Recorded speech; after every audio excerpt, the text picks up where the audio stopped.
আচ্ছা sir sir বল। আমি একটা নতুন কোম্পানি খুলেছি এবং আমার যে কোম্পানি নেম এবং ব্র্যান্ড যে লোগো, আমার এখন ভয় হচ্ছে যে আমার যে ব্র্যান্ড নেম কিংবা লোগো যদি এখন অন্য কেউ চুরি করে নেয় বা অন্য কেউ ইউজ করে, তাহলে আমি এখন কী করবো?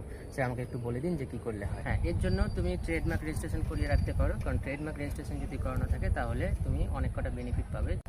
যদি ট্রেডমার্ক রেজিস্ট্রেশন করিয়ে রাখার পরও তোমার ব্র্যান্ড নেম কিংবা লোগো যদি কেউ ইউজ করে, তাহলে তুমি তার এগেনস্টে কম্পেনসেশনও ক্লেম করতে পারো, তার পানিশমেন্টও ক্লেম করতে পারো, বা তাছাড়া তুমি যদি চাও যে আমি এই দুটোর মধ্যে কোনোটাই নেব না, কিন্তু মানে 1 মাস বা 6 মাস বা 1 বছর পর অন্তর অন্তর আপনাকে একটা রয়্যালটি দেবে, একটা ফিস দেবে আপনার কোম্পানির ব্র্যান্ড নেম কিংবা লোগোকে ইউজ করার জন্য, তাহলে আপনি সেটাও করতে পারেন।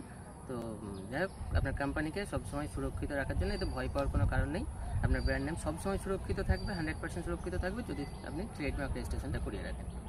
তবে ট্রেডমার্কটা কীভাবে রেজিস্ট্রেশন করতে হয় এর জন্য আমি এর পরবর্তী ভিডিওতে আমি আলোচনা করবো। তো চলো, দেখা হচ্ছে অন্য কোনো ভিডিওতে।